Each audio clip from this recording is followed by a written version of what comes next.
கிறிஸ்துவுக்குள் பிரியமானவர்களே, ஞானம் எங்கே இருந்து வருகிறது என்று இன்று நாம் பார்க்க போகிறோம். யோபு 28ஆம் அதிகாரத்திலே அதை குறித்து எழுதப்பட்டிருக்கிறது. இப்படியாக நாம் வாசிக்கிறோம். இப்படி இருக்க ஞானம் எங்கே இருந்து வரும்? புத்தி தங்கும் இடம் எங்கே? அது ஜீவனுள்ள சகலருடைய கண்களுக்கும் ஒளித்தும் ஆகாசத்து பறவைகளுக்கு மறைத்தும் இருக்கிறது. நாசமும் மரணமும் நாங்கள் எங்கள் காதுகளினாலே மாத்திரம் அதன் கீர்த்தியை கேட்டோம் என்கிறது. தேவனோ அதன் வழியை அறிவார், அதன் ஸ்தானம் அவருக்கே தெரியும். 28ஆம் வசனம் இப்படியாக கூறுகிறது, மனுஷனை நோக்கி இதோ ஆண்டவருக்கு பயப்படுவதே ஞானம், பொல்லாப்பை விட்டு விலகுவதே புத்தி என்றார் என்று பார்க்கிறோம். வசனம் கூறுவது போல தேவனே அதன் வழியை அறிவார், அதன் ஸ்தானம் அவருக்கே தெரியும் என்று வேதம் கூறுகிறது. ஞானத்தின் ஸ்தானம் எங்கே இருக்கிறது? ஞானம் எங்கே இருக்கிறது? கர்த்தரிடத்தில் இருக்கிறது. அப்படியானால் அதன் போகும் வழி என்னவாக இருக்கும்? பொல்லாப்பை விட்டு விலகுவதுதான் அந்த ஞானத்திற்கு போவதற்கு வழியாக இருக்கும். அப்படியானால் நீங்கள் ஒருவேளை கேட்கலாம், தேவனை தேடாதவர்கள் இந்த பூமியில் ஞானமுள்ளவர்களாய் இருக்கிறார்களே என்று சொல்லி. அது உண்மைதான். வேதத்திலே இப்படியாக நாம் ஒரு வசனத்தை பார்க்கிறோம். நீதிமொழிகள் 30ஆம் அதிகாரம் 2-3 வசனங்கள். மனுஷர் எல்லாரிலும் நான் மூடன், மனுஷருக்கேற்ற புத்தி எனக்கு இல்லை. நான் ஞானத்தை கற்கவும் இல்லை, பரிசுத்தரின் அறிவை அறிந்து கொள்ளவும் இல்லை என்று பார்க்கிறோம். இங்கே 3 காரியங்கள் சொல்லப்பட்டிருக்கிறது. 3 வகையான ஞானம் இதில் குறிப்பிடப்பட்டிருக்கிறது. முதலாவது இயல்பாக ஒரு மனிதனுக்குள் இருக்கின்ற ஒரு ஞானம். இரண்டாவது கற்றுக்கொள்வதனால் வருகின்ற ஞானம். மூன்றாவது காரியம் பரிசுத்தரின் அறிவு. முதலாவது ஞானம் மனுஷருக்கேற்ற புத்தி, அதாவது இயல்பாகவே மனிதனுக்கு தேவன் கொடுத்த ஒரு புத்தி. சிலருக்கு அது மிகுந்தும் காணப்படுகிறது. அது மாத்திரமல்ல, இரண்டாவதாக ஒரு ஞானத்தை குறிப்பிடப்படுகிறது, நான் கற்கவும் இல்லை என்று சொல்லி. அதாவது கற்றுக்கொள்வதன் மூலம் நமக்கு உண்டாகிற ஒரு ஞானம். பள்ளிக்கூடத்திலோ அல்லது புத்தகங்கள் மூலமாகவோ அல்லது பயிற்சி மூலமாகவோ இல்லை அனுபவத்தின் மூலமாகவோ நாம் சில காரியங்களை கற்றுக்கொள்வதனால் வருகிற ஞானம் அதில் குறிப்பிடப்பட்டிருக்கிறது. மூன்றாவது ஞானம் பரிசுத்தரின் அறிவு, பரிசுத்தமுள்ள தேவனுடைய அறிவு, ஞானம். அதைத்தான் நீதிமொழிகள் 9ஆம் அதிகாரம் 10ஆம் வசனம் இப்படியாக கூறுகிறது, கர்த்தருக்கு பயப்படுதலே ஞானத்தின் ஆரம்பம், பரிசுத்தரின் அறிவே அறிவு. பிரியமானவர்களே, பரிசுத்தருடைய அறிவு பசும் பொன்னிலும் சுத்தமான ஒரு அறிவு.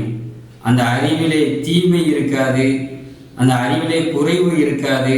எப்படி ஒரு பசும் பொன் சுத்தத்திற்கு பெயர் போன ஒரு பொன்னாக அது இருக்கிறதோ, அதே போன்றுதான் பரிசுத்தரின் அறிவும் தரத்திற்கு பெயர் போன ஒரு அறிவு. கர்த்தருக்கு பயப்படுவதுதான் அந்த அறிவை நாம் பெற்றுக்கொள்ள ஆரம்பம். கர்த்தருக்கு நாம் பயப்பட ஆரம்பித்து விட்டால் தேவனுடைய அறிவை நாம் பெற்றுக்கொள்ள ஆரம்பிக்கிறோம். அதில் போகும் பாதையை தேவன் அறிவார். கர்த்தருக்கு பயந்து பொல்லாப்பை விட்டு நாம் விலகும் பொழுது இந்த பரிசுத்தரின் அறிவை நம்மால் எடுத்துக்கொள்ள முடிகிறது. அதைத்தான் வேதத்திலே ஒரு சம்பவத்தின் மூலம் நாம் பார்க்கிறோம். அப்போஸ்தலர் 4ஆம் அதிகாரம் 13ஆம் வசனத்திலே இயேசு கிறிஸ்துவினுடைய சீஷர்களை குறித்து இப்படியாக அந்த நேரத்தில் இருந்த மக்கள் கூறுகிறார்கள், பேதுருவும் யோவானும் பேசுகிற தைரியத்தை அவர்கள் கண்டு அவர்கள் படிப்பறியாதவர்கள் என்றும் பேதமை உள்ளவர்கள் என்றும் அறிந்தபடியினால் ஆச்சரியப்பட்டு அவர்கள் இயேசுவுடனே கூட இருந்தவர்கள் என்றும் அறிந்து கொண்டார்கள். அவர்கள் பேதமை உள்ளவர்கள் என்று ஜனங்கள் பார்க்கிறார்கள். பேதமை என்றால் மனிதனுக்கு இருக்கிற இயல்பான புத்திகள் அவர்களுக்கு சற்று குறைவாக இருக்கிறது. இரண்டாவது, கற்றுக்கொண்ட அறிவும் அவர்களுக்கு இல்லை, படிப்பறியாதவர்கள் என்று ஜனங்கள் பார்க்கிறார்கள். ஆனால் அவர்களுடைய தைரியத்தையும் ஞானத்தையும் கண்டு ஆச்சரியப்பட்டு இந்த அறிவு இவர்களுக்கு எங்கிருந்து வருகிறது என்று சொன்னால் அவர்கள் இயேசுவோடு இருந்தவர்கள், ஆகவே அவர் மூலமாய் இந்த அறிவையும் தைரியத்தையும் அவர்கள் பெற்றுக்கொண்டிருக்கிறார்கள் என்று அவர்கள் ஆச்சரியப்படுகிறார்கள் அந்த அறிவை குறித்து. வேதத்தில் கூறப்பட்டது போல பரிசுத்தரின் அறிவே அறிவு, பசும் பொன்னிலும் மிகவும் சுத்தமான ஒரு அறிவு. அப்படிப்பட்ட அறிவை தான் தம்முடைய சீஷர்களுக்கு தேவன் தம்மோடு இருந்த சீஷர்களுக்கு அன்றைக்கு இயேசு கிறிஸ்து கொடுத்திருந்தார். அதை கண்டு அந்த ஞானத்தை கண்டு ஜனங்கள் ஆச்சரியப்பட்டு போனார்கள். அப்படிப்பட்ட ஒரு அறிவை, ஞானத்தை, தைரியத்தை தேவன் அவர்கள் கொடுத்திருந்தார். பிரியமானவர்களே, இன்றும் கூட நம்மிடத்தில் ஞானம் குறைவுபடுகிறது என்று நாம் ஒரு வேளை நம்மை குறித்து கவலைப்படுவோம், நம்முடைய பிள்ளைகளை குறித்து கவலைப்படுவோம் என்று சொன்னால் கலங்காதிருங்கள். வேதம் நமக்கு இப்படியாக ஒரு ஆலோசனையை கொடுக்கிறது. யாக்கோபு 1:5 உங்களில் ஒருவன் ஞானத்தில் குறைவுள்ளவனாய் இருந்தால் யாவர்க்கும் சம்பூரணமாய் கொடுக்கிறவரும் ஒருவரையும் கடிந்து கொள்ளாதவரும் ஆகிய தேவனிடத்தில் கேட்க கடவன், அப்பொழுது அவனுக்கு கொடுக்கப்படும். பிரியமானவர்களே, நமக்கு ஞானத்தில் குறைவுள்ளவர்களாய் நாம் இருந்தோம் என்று சொன்னால் சுத்தமான அறிவை வைத்திருக்கிற பரிசுத்தரின் அறிவை தேவன் நமக்கு கொடுக்கிறாராம். அதை நாம் எப்படி போய் பெற்றுக்கொள்வது? கர்த்தருக்கு பயப்படுவதின் மூலம், பொல்லாப்பை விட்டு விலகுவதின் மூலம்தான் அந்த பரிசுத்தரின் அறிவை நாம் பெற்றுக்கொள்ள முடியும் என்று வேதத்திலே பார்க்கிறோம். நீங்களும் பேதுருவை போல, யோவானை போல ஆச்சரியப்படும் விதத்திலே ஞானத்திலே சிறந்து விளங்க முடியும்.